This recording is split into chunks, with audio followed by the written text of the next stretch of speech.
അവനെ അപ്പ എന്ന് വിളിക്കാൻ പറ്റും. You can call him Abba.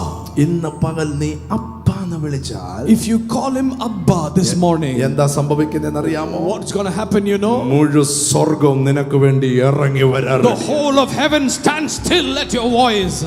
യഹൂദന്മാരുടെ ഇടയില് In the midst of the Jews, adoption, പുത്രസ്വീകാര്യം എന്ന് പറയുന്ന ഒരു പ്രോഗ്രാം ഉണ്ട്. there is a procedure called adoption. ബൈബിളിനകത്ത് അഡോപ്ഷൻ എന്ന് പറഞ്ഞാൽ പുത്രസ്വീകാര്യം, മക്കളിനകത്തുനിന്ന് മെച്ചുറായ പക്വതയുള്ള കഴിവുള്ള ഒരാളെ അപ്പനു പകരക്കാരനാക്കുക. Amen.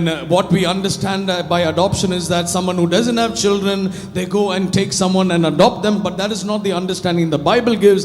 The Bible's understanding of adoption is among the many children, God picks up one mature one to represent him. ആ വീട്ടിലെ അപ്പൻ അതിനകത്തുനിന്ന് ഒരാളെ തനിക്ക് പകരക്കാരനാക്കി മാറ്റും. Amen. One among the children the father chooses to represent him. 2000 വർഷങ്ങൾക്ക് മുമ്പ്, 2000 years ago, യേശു സ്നാനപ്പെട്ട് കയറിയപ്പോൾ, when Jesus was baptized in water, സ്വർഗ്ഗം തുറന്നു, heaven opened, വിളിച്ചു പറയുകയാണ്, and there's a declaration from ഇവൻ heaven, എൻ്റെ പ്രിയപുത്രൻ, this is my beloved son, ഇവനിൽ ഞാൻ in പ്രസാദിച്ചിരിക്കുന്നു. whom I am well pleased. വാസ്തവത്തിൽ എന്താണ് അവിടെ നടന്നത്? So what really happened there? സ്വർഗ്ഗത്തിന് പകരക്കാരനാക്കി യേശുവിനെ അവിടെ അപ്പോയിന്റ്മെന്റ് ചെയ്യുക. Jesus was appointed to be the representative of heaven. അവിടെ അപ്പോയിന്റ് ചെയ്യുക. He was appointed. ഇന്ന് പകലിലും This morning, ദൈവ മക്കളാകാൻ നിനക്ക് അധികാരം കിട്ടിയെന്ന് പറഞ്ഞാൽ, when we say that you have been given the authority to become the children of God, സ്വർഗ്ഗത്തിന് പകരക്കാരനായി ആ ദേശത്ത്, ആ സ്ഥലത്ത്, ആ വ്യക്തികളുടെ നടുവിൽ ആ സ്വർഗ്ഗത്തെ റെപ്രസെന്റ് ചെയ്യാൻ, പ്രതിനിധി ചെയ്യാൻ ദൈവം നിന്നെ ഇന്ന് പകൽ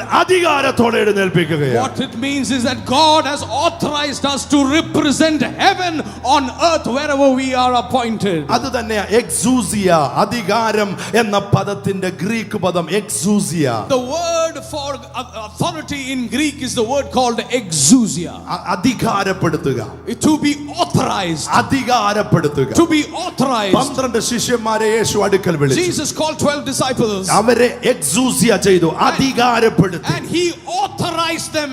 എന്തിനെ അധികാരപ്പെടുത്തിയെന്ന് അറിയാമോ? He commissioned them. രോഗികളെ So സൗഖ്യമാക്കാൻ, that they can heal the sick. ഭൂതങ്ങളെ പുറത്താക്കാൻ, They can cast out demons. മരിച്ചവരെ ഉയർപ്പിക്കാൻ. To raise the dead. ഇന്ന് മുതൽ നീ ചെല്ലുന്നിടത്ത്, Wherever you go, ഒരു വീട്ടിൽ ചെന്നിട്ട് if you go into a house, സമാധാനമെന്ന് നീ പറഞ്ഞാൽ, if you say peace, ആ വീടിന് സമാധാനം വരും. there shall be peace in the നിന്നെ home. കൈക്കൊള്ളുന്നവൻ Everyone who receives എന്നെ you കൈക്കൊള്ളുന്നു. is receiving me. എന്റെ പകരക്കാരനാണ് നീ. You are becoming my അതേ അധികാരം ദൈവം ചടമേലേക്ക് പകരുക. same authority he is giving on some of you.